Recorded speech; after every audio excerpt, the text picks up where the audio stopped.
Welcome Ajit. Ajit is Vice President and Managing Director of Facebook India. And as you know, Facebook is all over the world. Let me start with the first question on video, because that is what is my background too. Till a few years ago, pivot to video was considered conventional wisdom. Then it became a rib that you wanted to, tease someone.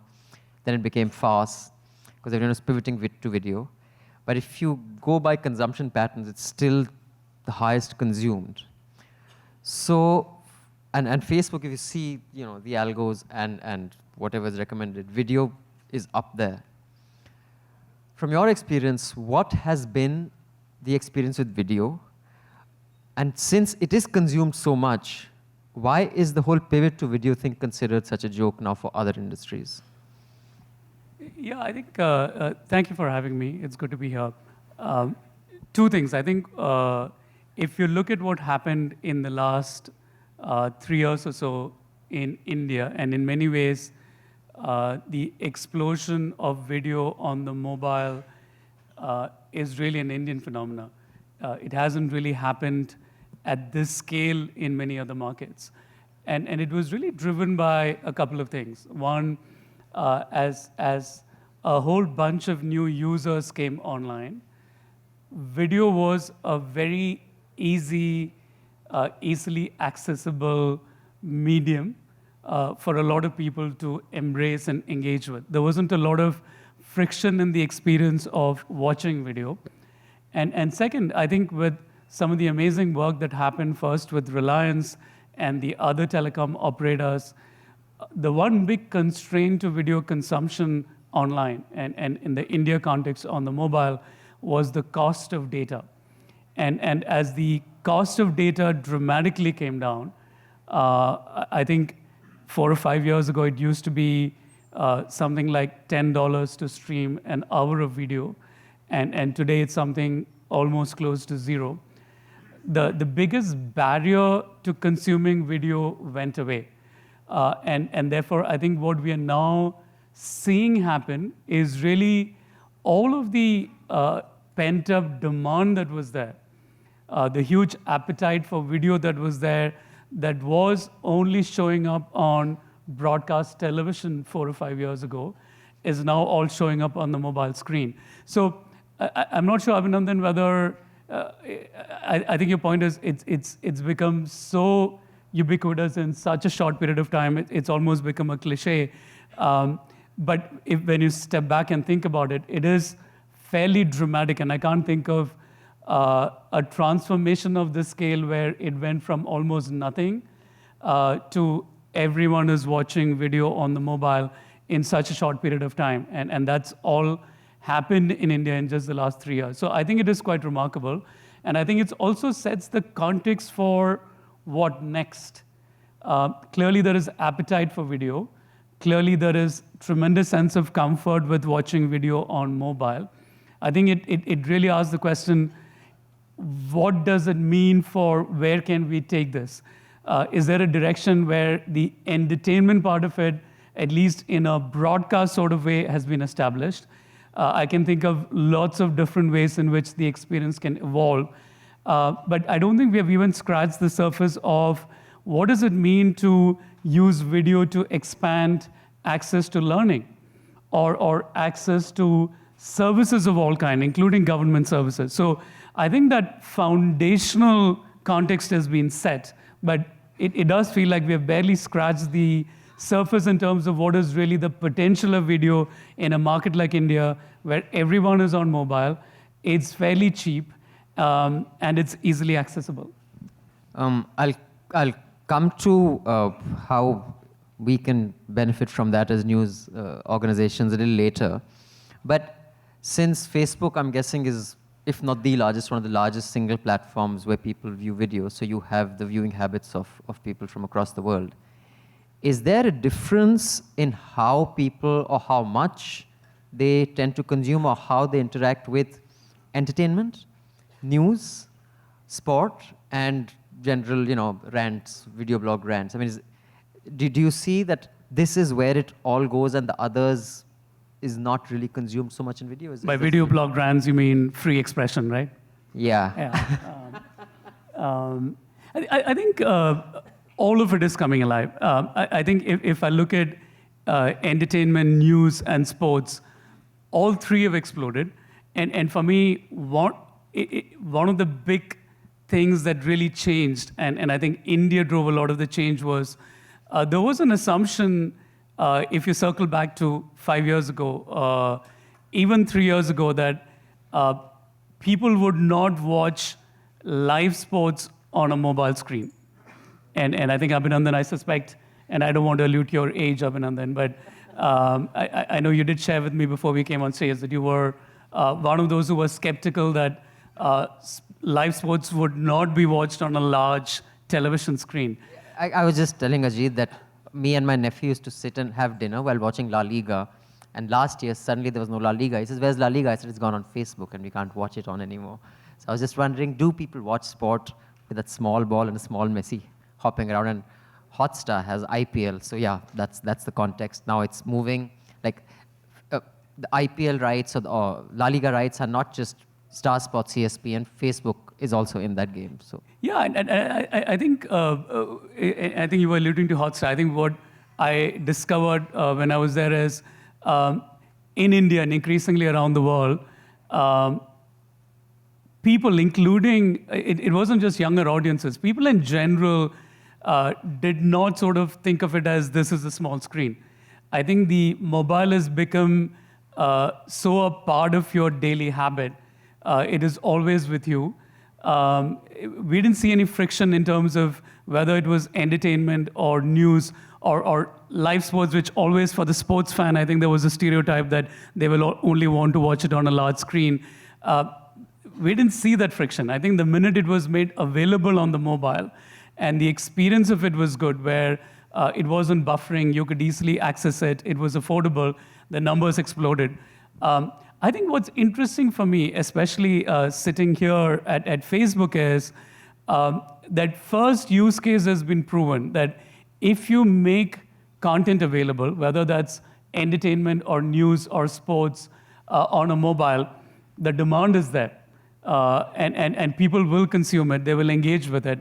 I think for me, the next stage of it, especially for us, is there a way to evolve the experience where it's not just replicating the experience of television on a different screen, but especially for a service like Facebook, where at the heart of it is friends and family and communities and interest groups coming together.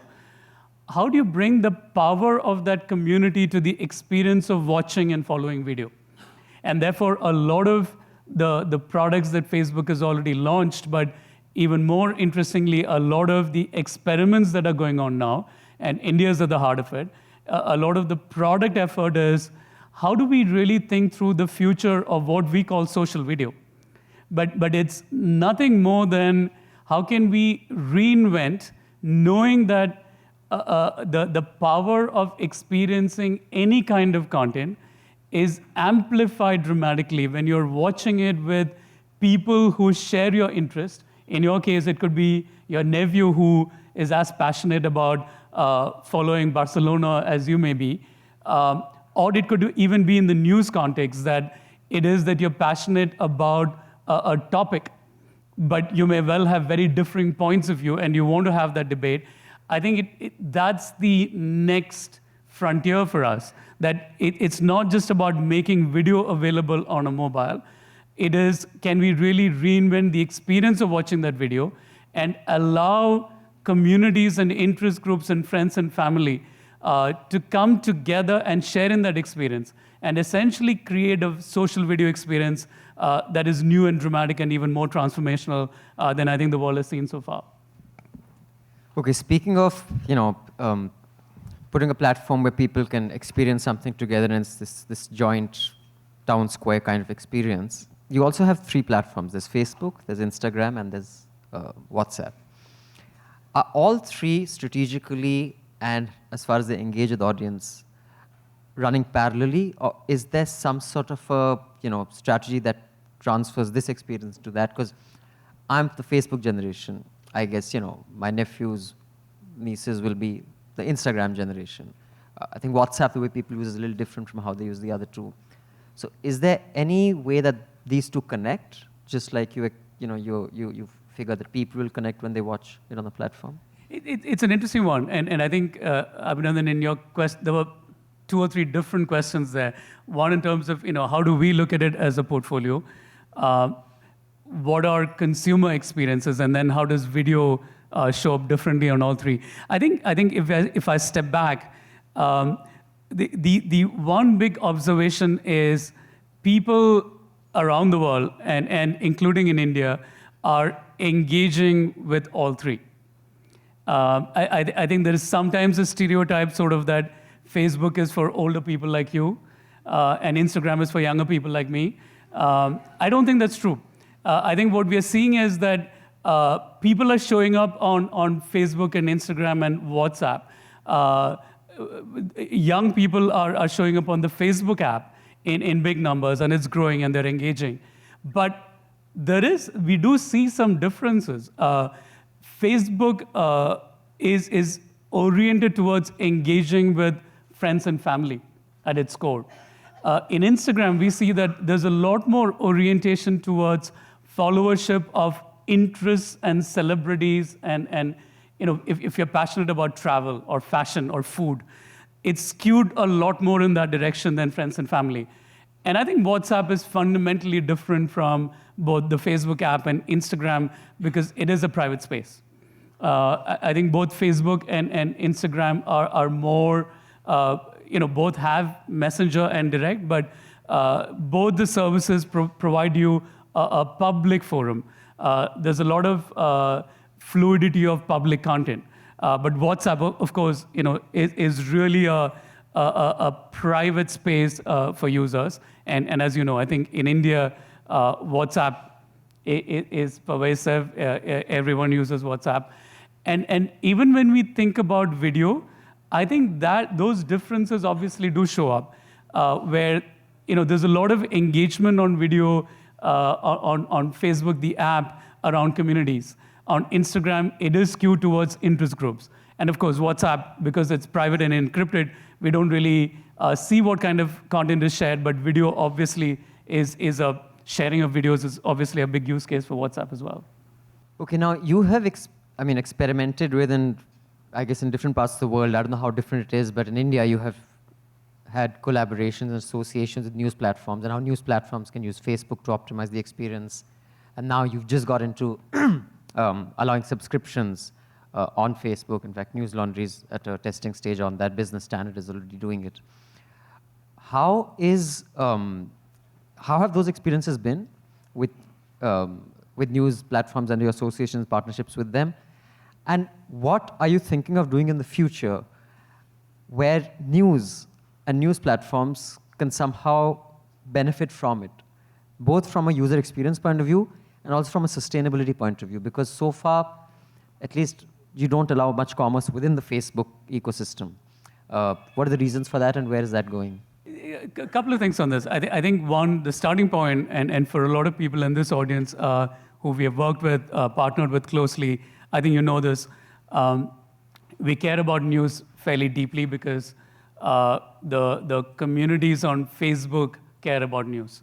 And we see that there's a lot of interest, whether it's friends or families, in terms of engaging with news. So it's core to the people on our platforms, and therefore it's core to us. And hopefully you have seen us engaging in a sincere partnership with you as a news provider.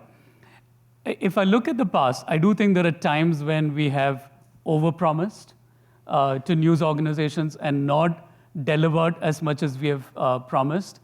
I know that there are times when it's difficult to work with us because we do a lot of experiments, we change things. So recognizing both, I think for me, when I think about it in terms of what is really the opportunity for Facebook to be an ally for news organizations, I would think of it as really starting with what is important for news organizations like you, Abhinandan, and then see how can we leverage the scale of the platform, the strength of our product to advance those objectives. So if I were to take a crack at it, I would imagine that 2 or 3 objectives that are critical.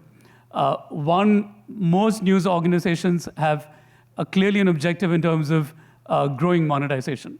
I think just to make sure that they're building sustainable businesses in what is clearly investment heavy. That is one. I think second would be, are you engaging with your core audiences, the core readers or core viewers, a lot more than just broadcasting to them, right? Are you able to engage with them and create communities and interest groups where there may be folks who are quite interested in engaging with the anchors and reporters and editors? So that's really about how do the news organizations really build up followership and equity for their brands.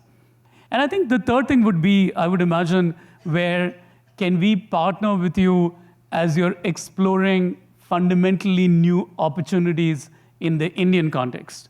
So if I look at all three, I think on the first one, we are definitely seeing a material movement in monetization, especially video-led monetization through ad breaks. I think the number that I remember is we pay out to news publishers around the world something like $1.5 million a day. And we have seen fairly material movement in the short term where there's almost, I think, a 3x growth in the number of pages that are earning out, I think, more than $10,000 a month. So clearly, video-led monetization through ad breaks is one way in which we are making sure that we are being a partner for your agenda in terms of helping build a sustainable business. I think you referred to commerce. We have a live partnership with Business Standard. Your organization and mine are now involved in a testing.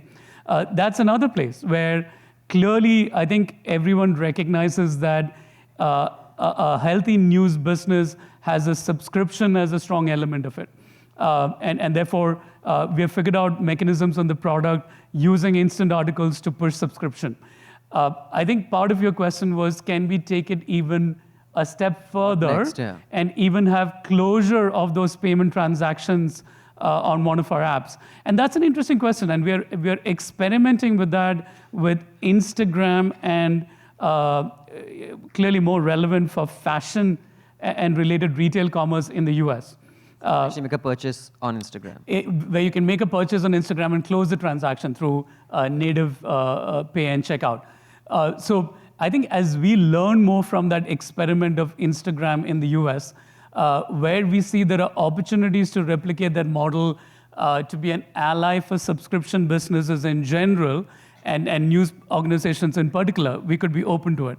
So one is monetization. The second, I think there's a tremendous opportunity to bring in the power of communities on Facebook and Instagram to really have models where news organizations can engage with their most interested viewers or readers, where you leverage the mechanisms that allow them access to reporters and anchors.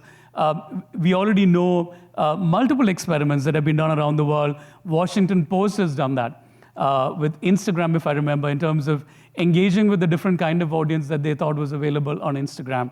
Condé Nast, when they kind of brought together a publication on women who travel, they realized that there was so much equity behind that idea, they created a group around women who travel. So I do think that's an area that can be explored a lot more, where news organizations fundamentally leverage the scale of the platforms as well as the fundamental principle of the communities that form organically and with a lot of glue on Facebook or Instagram, and say, how do we engage with that community? I think the third thing, and here I'm kind of going off my brief a bit, but where I think it's just to exhibit openness to the idea of partnering with news organizations, is all of us know that we have all been looking at the space of local news in India. And for many reasons, local news in India hasn't really taken off, and I mean deeply local. Obviously, there's a very healthy, regional language news ecosystem in this country, whether it's in Kerala, Tamil Nadu, across the board in Bengal or UP. So I'm talking about even more going local to, let's say, a college campus, college town.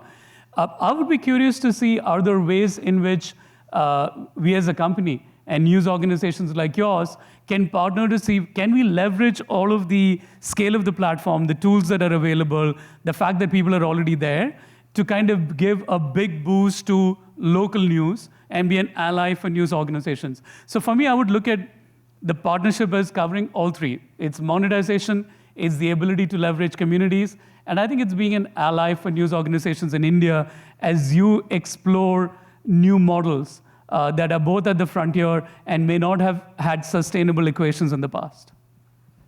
Okay, my next question is a little long, so it has 2 or 3 in it, but I'll just set it up, that where I'm coming from. At News Laundry, our slogan is, when the public pays, the public is served. Because unless news is primarily funded by the reader, the ad-led news model, in our view, it will either not serve the public, because it will just want to get clicks, because that's how you can charge higher advertising rates, or it will not be sustainable, with ad rates also falling online. So news is premium content, whoever does it. We believe news is premier content. Now Netflix, which got a valuation of more than studios that have been around for decades, is also looking at premium content. You pay for it every month. It's not available for free. Going by that, other studios, HBO, Disney, they've realized that they were late into this game. So rather than give away all their content to a Netflix, they will set up their own system. Some of them are already in place. Amazon has come up with theirs. So premium content is now behind a paywall, which can't be shared, let's say, on a Facebook. So my question is, will this consolidation in the entertainment space, like I can't share one of those on Facebook, will it change the kind of video that is available behind paywalls and the video that can be shared freely? And B, any report you read, the largest chunk of advertising growth is basically Facebook and Google. And I mean, let's face it, a video that makes you feel good or entertains you will get way more traffic than 60 minutes. So in that context, what are the kind of monetizing opportunities that you think exist for entertainment and exist for news? And as is my thesis, that they can't be similar. Would you agree, or you think video is video? I don't know is I guess the short answer to that long question. And I don't know, because there are so many layers to that, and I think you've called out many of those. My sense is there is space for coexistence of multiple models. And I think we are at the stage where we're trying to discover both what is the model that allows a platform or a service to attract a large followership, or if the model fundamentally is reliant on only a very small audience but very engaged, that could be very different. And I think experimenting with both subscription and advertising. And a few principles there, right? And I want to start with, I think, the question that you asked in terms of where Facebook is. I think 2 things to call out there. I think Facebook has chosen to be free because we have the belief and conviction that free allows us to be accessible for everyone. That the minute you start charging for something, there will be some people who are left out. So Facebook or Instagram or WhatsApp remaining free comes from a fundamental belief that we want our services to be used by everyone in the world, independent of their income, their ability to pay. So I think that conviction runs deep. And I think I do even personally believe that that has resulted in a lot of people being able to use our services. And that's powerful, and I think it's the right thing to do. Now, what that means is to build a sustainable business where you've made the choice that you're free for consumers, you will need at least advertising as the model that is fueling revenue for us today. So those two go together. But equally, there are others who can make different choices. I think you called out a few where they charge some money or they charge a lot of money, and therefore fundamentally it will be accessible to a lot fewer people than if it were available for free. But it also allows them to run a very different business model. So I do think the one thing would be to really look for any company, including news organizations, to kind of fundamentally look at that and say, where do I want to be on the spectrum, right? I think, do I want to be accessible for everyone, which allows me to create big scale, and therefore I will have to find a monetization model that leverages scale?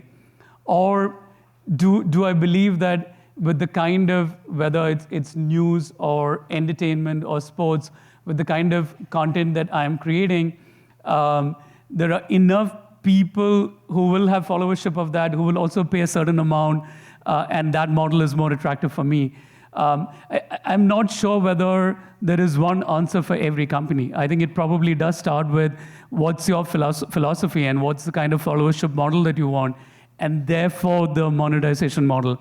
I think the one interesting thing to call out is even some streaming platforms that started at a certain kind of a price point in another market. If you've followed their trajectory, you would see that they have price points in India that are much lower than what it may have been in their core market like the US. I think it does give you a sense of the inherent tension even for established business models, where it's fairly hard to kind of build a global price point and kind of say, here's my price point, and I'll charge people the same in the US as in India. I think you can do that, but if you do that, it may be a bit more difficult for you to get very large numbers in India. So I think it's a choice that you have to make, I think. And again, there are companies that are doing somewhere in between, where they keep the funnel open and free for a large number of people, and then say, there are some things for which I will charge the consumer. I honestly think the good part about what's happening is there are a lot of people on the internet. There are all kinds of people. Payment mechanisms have evolved in ways that were not true even 3 years ago. So I do think all creators, including news organizations, do now have the luxury of choosing for themselves the kind of followership model that they want. And I think the revenue model follows from that rather than the other way around. Right. I still have actually 3 or 4 questions that I wanted to ask, but we also have to open this out to the audience. But before that, I just have one quick question. You were talking about the price points of large companies who operate in various markets and how they have to kind of be very sensible and wise about how they price it. But other than pricing, a problem that comes with organizations as big as Facebook is that you're available in so many different countries around the world. Every country has had different laws on freedom of speech. I mean, I was on a program to Germany, and being a political satirist, I made a joke with my hosts, and they said, you can't make that joke here because it referred to World War II and Hitler. I said, but I'm here talking about, about liberal values and freedom of speech, because that was the program. They said, yeah, we believe in all that, but just this is out of bounds because it's too soon. Maybe in 100 years we will be able to. Now, that's the law there. There's a law in the US that's different. In India, I'm not sure anyone really knows what the law is. Depends, aaj mood kya hai. But when you're working in so many different countries, you have one interface, one design, you have one brain, so to speak, the tech or the algorithm that is pulling stuff down, putting it up. Does compliance, regulatory frameworks around the world and one product become a big problem? And this is the first time that humanity is facing this problem with the internet being everywhere from one kind of pipeline. And how do you negotiate that? And in that context, fines came up in Europe, 5 billion I think it was. How is Facebook going to manage this size and so many rules and laws around the country? No, I think it's a great question, and I do appreciate, Abhinandan, that you haven't mocked me so far. I think exactly right. I think we are a global platform. I think there's power in that because you're able to connect with communities around the world, including your friends and family. The standard that we set for ourselves are the community guidelines. And I think with the articulation of the community guidelines that are global in nature, that's our attempt to frame what you're calling out as this competing sort of balance between freedom of expression and say other concerns linked to, for example, safety, right? And we recognize that. We do want people to have the ability to freely express their point of view. That's the power of a platform like Facebook. And at the same time, we're also, we deeply recognize that at times these platforms can be used for online harm and abuse. And therefore, there's always, we're always trying to balance those competing values or competing interests. And our expression of that is the community guidelines. So, and we look at those guidelines and we evolve it as we see different kinds of behaviors on the platform. Those are consistent with so many laws from different parts of the country. So that's the second part of it. And I think the part, for example, let's take a specific example linked to law enforcement and concerns from law enforcement, for example. The reality is we do recognize that there are times when law enforcement needs access to people's data, for example, right? And we at least see ourselves as an ally for where we see that there could be harm or there could be our platforms are used in a harmful manner. What can we do being respectful of the local laws that allow us to do what is right? So I do think those balancing interests are part of what we have to do because we both want to make sure that we remain a platform for free expression as well as we are exhibiting responsibility by making sure that our platform is not leveraged for harmful activities or for abuse. I think the point that you raised about the consent decree with the FTC in the US that involved a $5 billion fine, it's a bit different. And I think for me, it's worth calling out that I think in the last 2 years, the company has changed dramatically. I think one of the things that I observed coming in early January into Facebook was the degree of sincerity and purposefulness there is about acknowledging and fixing the mistakes that may have been made in the past.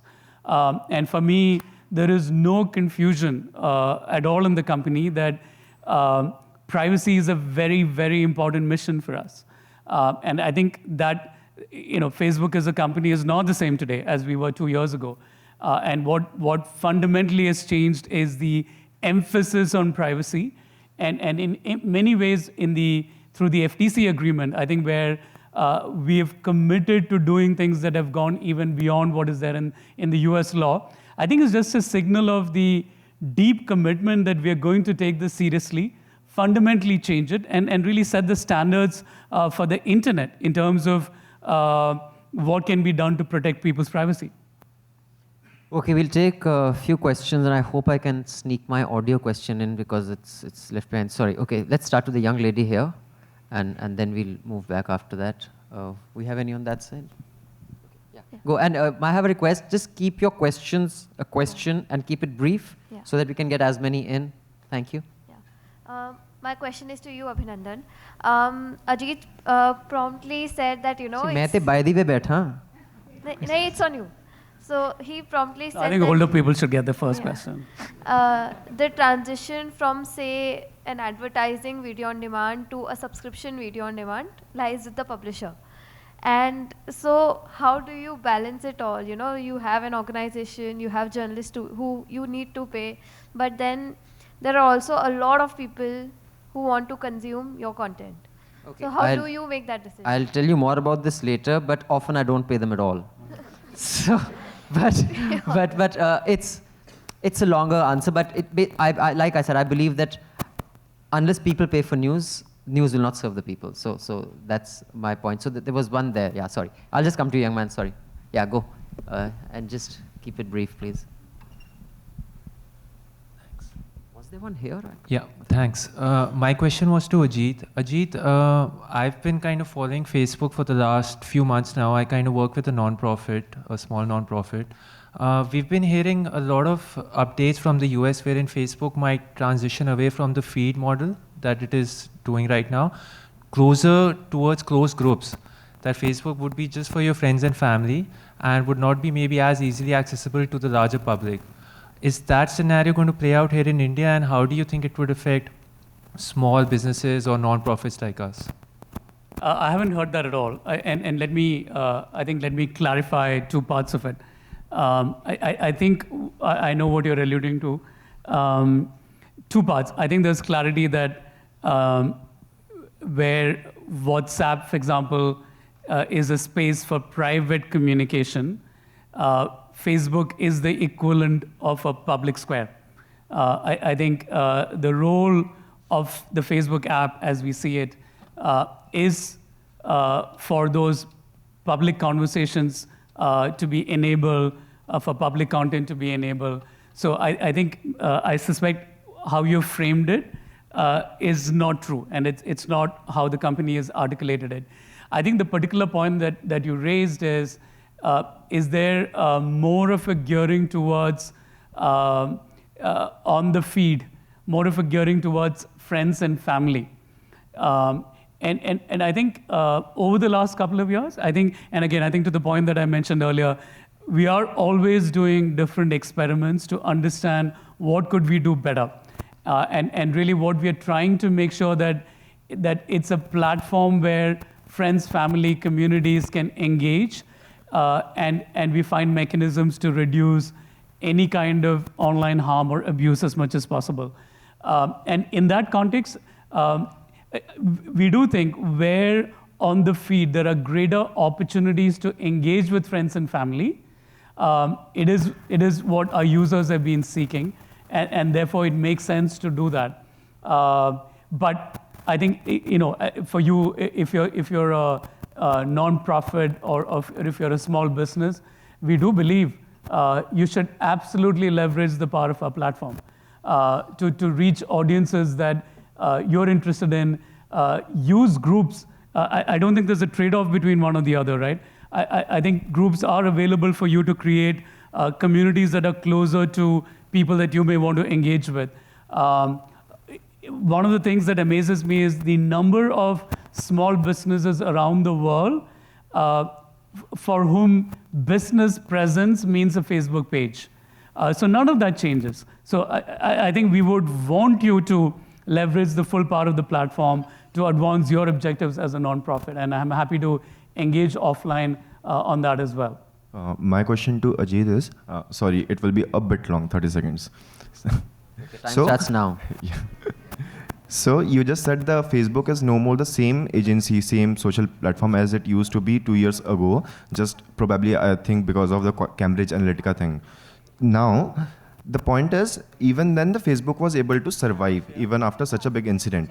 But the subscription-based models in India, like since you have been to many countries and the Facebook is operating in many countries, you must be aware. So I want to have a sneak peek into your your ideas, that how far is a subscription-based model regarding news, say for example Newslaundry, Quint, Scroll, for anything, is how far is it viable, sustainable, keeping in mind the cultural diversity, and all those idiosyncrasies of Indian people or the country.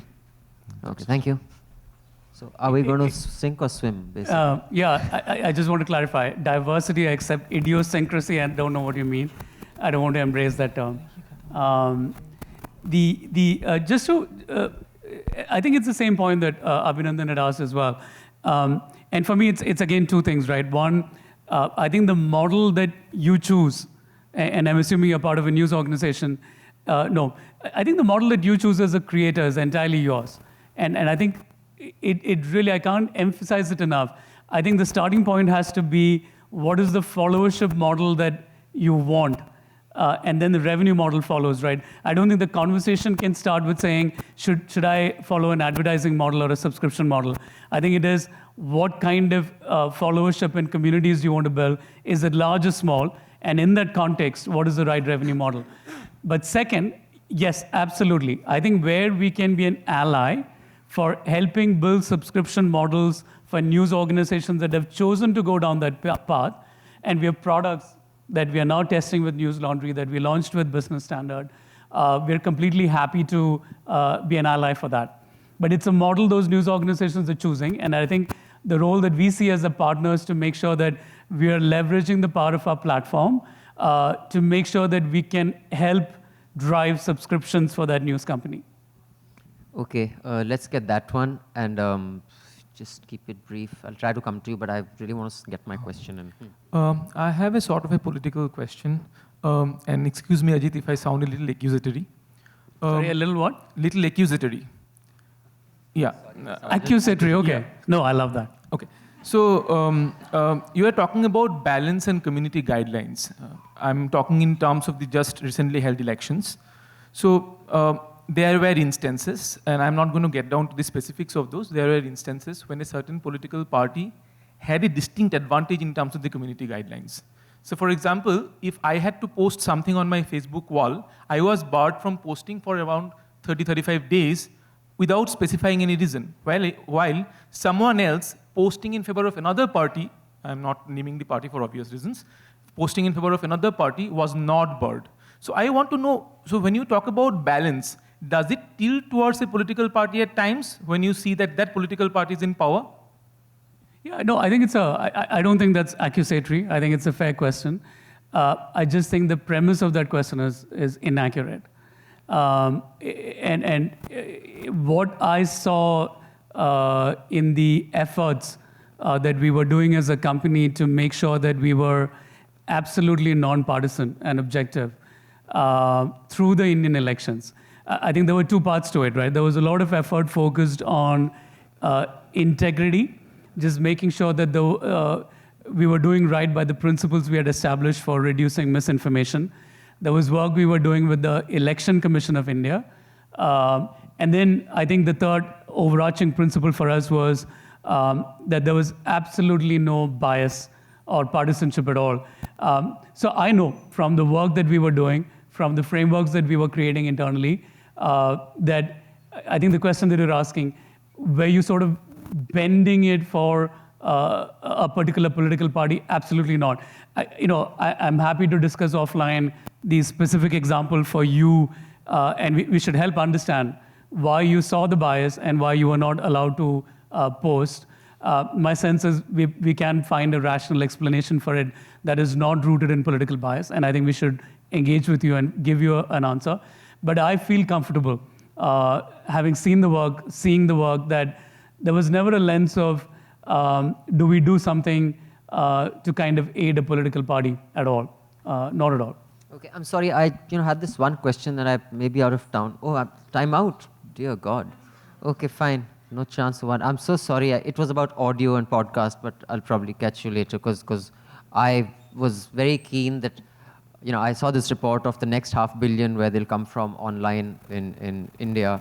And India will be the world's first audio-first internet, that more people will discover the internet through audio because of bandwidth and literacy issues.